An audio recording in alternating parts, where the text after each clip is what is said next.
In the 85 years since Batman's inception, he's cemented himself as one of the greatest superheroes in all of comics. But when you've been around for 85 years, you're gonna stumble and you're gonna have some pretty epic failures. And why do we fall? So we could pick ourselves back up. Batman is an interesting character because he's often characterized as this character that makes no mistakes, that, you know, with enough prep time can beat anyone, even Jesus Christ himself. He can do anything, yeah. You know?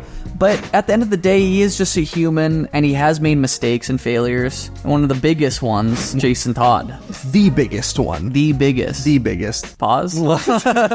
Yeah, today we're going to talk about Batman's greatest failure, that being the death of Jason Todd. Yes, Jason Todd, the second Robin, following Dick Grayson's sad but bittersweet, I'm going to say... Yeah, bittersweet exit. An evolution into Nightwing. Yeah, I think Dick was always meant to leave the role of Robin. Dick grew up. He got too big for Batman. Sorry.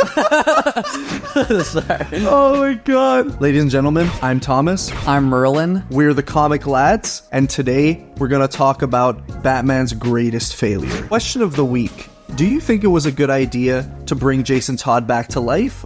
Or do you think they should have let him stay dead? Yeah, should he have stayed the tragic fallen hero or the vengeful vigilante? Also, guys, don't forget to like this video. It really helps us out as a small growing channel. And don't forget to subscribe and join the Lad Nation. Become a comic lad. Become a fellow lad. Yes. And we love each and every one of you so much. Thank you so much for joining us. Let's talk about Jason Todd. Let's get into a bit of the backstory behind his death. Yeah. So within the first few years of Jason Todd becoming the new Robin in the comics, his reception with the fans wasn't the best. It wasn't the best. So many people were still heartbroken by the fact that Dick Grayson left the mantle of Robin. Yeah, and it seems like DC was kind of getting that vibe from the fans, because when they were going to come out with the famous or infamous, depending on how you look at it, Death in the Family storyline, they actually put out two like 1-900 numbers, toll numbers that you could call to vote. Yeah, there were two different numbers they could call. Depending on the number, it was either live or die. Yeah, I don't know, man. It's such a pathetic move by DC Comics, in my opinion. Yeah, that was the time in comic book history where I think the fans, for better or for worse, had too much power. Yeah. And just leaving that whole entire storyline and such a critical character to not just Batman, but the DC universe in the hands of the fans. Yeah. It's crazy. It just shows that you have, like, no cojones as a fucking publisher, man. You're just gonna,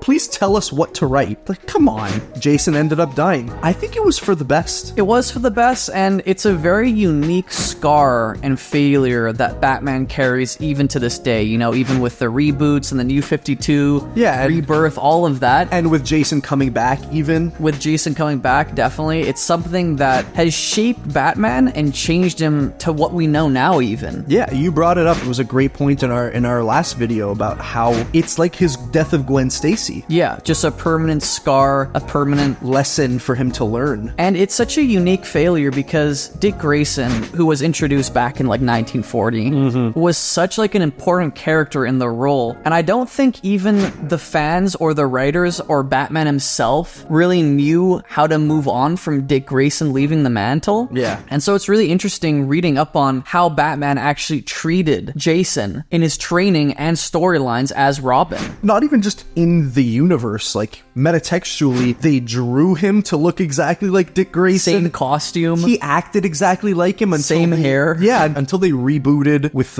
Crisis on Infinite Earths. He acted exactly like Dick too. They wrote him the same way. It was an identity crisis. It was. That was the point in time in comics where deaths of superheroes and characters wasn't commonplace whatsoever. Like, no, it mattered. Exactly. Like now we get, you know, deaths and resurrections just at the drop of a hat every time they want to reboot. Within like a year's time, characters come back to life. Yeah, and so at that point, the readers who were so attached to Dick, yeah, and even Batman himself treated Jason like Dick, and he came from a completely different background, dude. To the detriment of their relationship too, because, you know, Batman found this new kid and was like, you're Robin now. It's the new Dick. It's fucked up. I found Dick Grayson 2.0. Yeah, literally. He kind of half-ass trained him, like not well enough. There is some like selflessness in what Bruce did because he found this kid who was just gonna go down a life of crime, but he indoctrinated him into this war of his. And and also I think it wasn't entirely for selfless reasons, though. I think a part of him missed Dick. Come on. Sorry, we gotta stop saying that. Robin. He missed Robin. He missed Grayson Robin.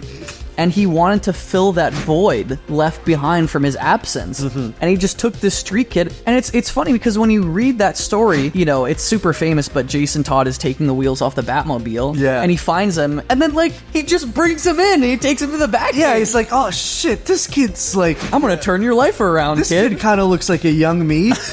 You know? Like, come on, man. And although the similarities were really apparent and kind of shoved in the reader's face, I think just to make the transition easier at the start, you know, between Dick and Jason. Yeah, they were like, look, he's not gone. There's a kid that looks just like him and acts just like him. Exactly, but over time it became more and more apparent that Jason was a lot more brash, a lot more angry, a lot more violent, a lot more stubborn. Yeah. You know, like he was constantly disobeying Batman's orders, and that was kind of a character trait that Dick had near the end of his life as Robin, but that was more in favor of discovering that he's his own man. Absolutely. He just wanted to get out of the shadow of the Bat. But Jason, dude, he was like pushing dudes off buildings and then telling Batman that like, oh no, he fell. And you're like, Jesus, dude. Yeah, it's crazy. Something's up here. Like, you should not have sent this kid out this soon to be a superhero. It all happened too quick, and it was kind of almost like an artificial situation. I feel like, personally, that Batman just like forced on Jason. Absolutely. It's cool because it is an artificial thing done by the publisher. You know, they were like, let's just get a new Robin out there to get like our young readers who relate to Robin. But it's also a brilliantly like an artificial, superficial move that Batman makes just to appease his own selfish needs and his need for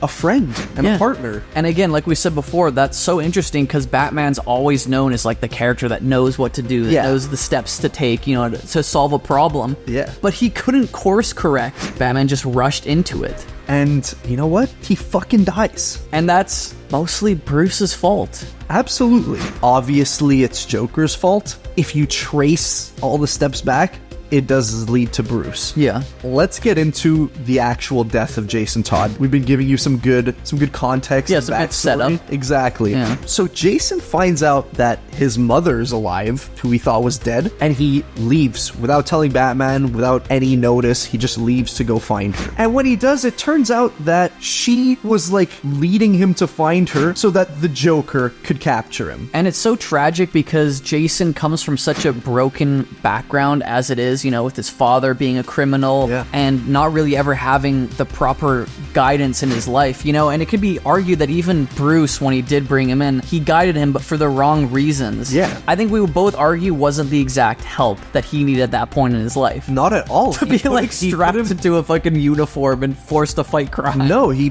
gave him an outlet for his anger and rage, but it wasn't what he needed. And then going there to Ethiopia, his mom sells him out to Joker. That's nuts. It's motherfucked. So Joker starts beating him with a crowbar, and then you just see a panel of his mom. What's her name? Sheila. You just see a panel of Sheila. She looks like she's in pain for a second emotionally, and then she just lights a cig, and you're like, that's fucking cold. Ice cold. Mr. Freeze cold. Literally, Sub-Zero. Stay cool, bad boy. Obviously, Joker's not gonna let the mom live. Like, she's such a moron for, you know, thinking that. Yeah. You know?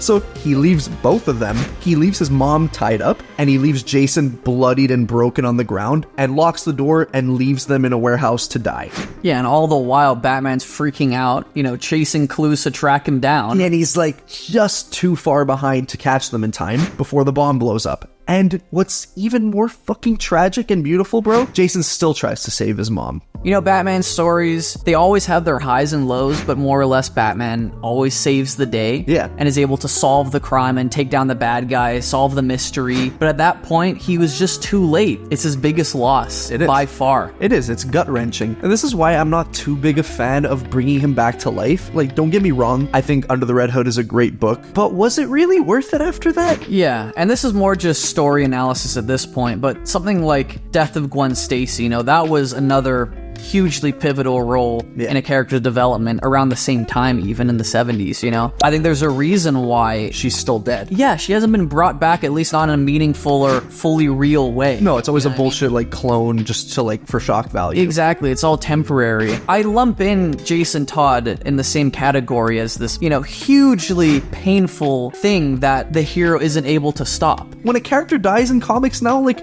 who cares? It also takes away the weight of the villain's actions, too. Yes. Because, you know, Green Goblin, Joker, before the big deaths in those characters' universes at their hands occurred, they were still the biggest bads and the biggest villains of that character, but these actions where they brutally scar someone and take away one of the people that they love most, because let's be real, Jason Todd, although he was a bit of a stubborn, you know, reckless kid, he was still Bruce's son. He is Bruce's son. He still is. And when they go back on the atrocious acts that they committed, it kind of takes away from the weight of the story and that emotional scar that's on the character. Yeah, absolutely. But at the same time, it is still his greatest failure. He mentions it even in current comics. Jason will literally mention it to him in, for example, Batman 3 Jokers. Even if you don't think that's canon or not, it's still a book about Jason. I wish it was canon. Yeah. An incredible story. It is a great book. A lot of hate. A lot of unnecessary hate. I think so. One other thing that's really interesting about Jason Todd.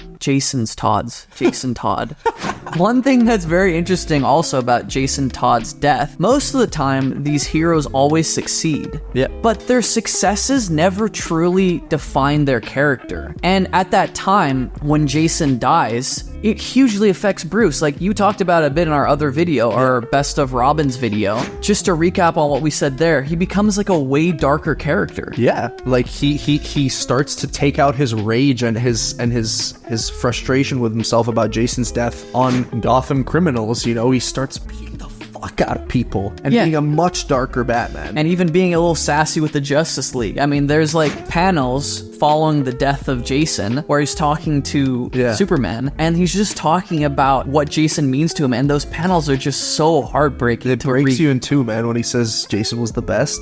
I want to cry. Oh shit, dude.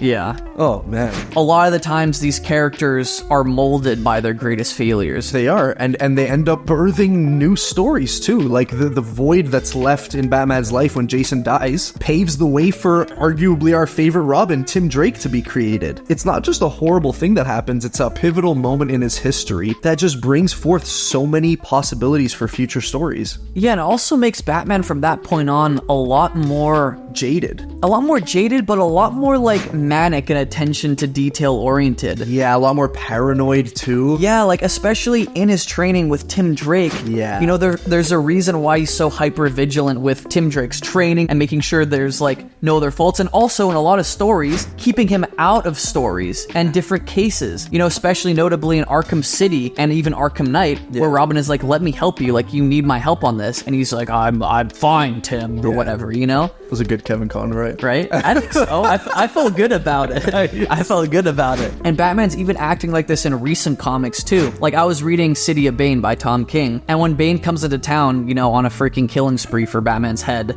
he sits the Bat family down. He's like, all of you need to get the hell out of the city. I like to think that all those scars root back to the death of Jason, even though he's alive in that moment right in front of him. If he's alive in that moment, he can die again. Yeah. You know? And others. Yeah. So yeah, it's just been a complete character change actually since then. I think it's for the best. Same with Gwen, you know? It's the same type of thing. Like reforges the characters, you know? Definitely. But yeah, guys, what do you think? Should Jason have been kept dead? Do you like him as Red Hood? He's obviously a hugely popular character. I've ragged on him a lot in a lot of our videos, but he's dope and I do love him. You know, I love every member of the Bat family. Yeah, 100%. Let us know, guys. But yeah, guys, that's gonna wrap it up for this week's video. Please consider leaving a like rating on this video. It really, really helps us out as a small growing channel. Also consider hitting the subscribe button. Join the Comic Lads. Become a fellow lad. We do weekly videos. We love interacting with you all. We just love you so dearly. We do. Guys, the love that you've showed us in our recent videos, it's just out of this world, man. But yeah, guys, we love you all so much, and we will see you on next week's video. Peace. Peace. Peace. Nice. That was kind of sick. That was sick.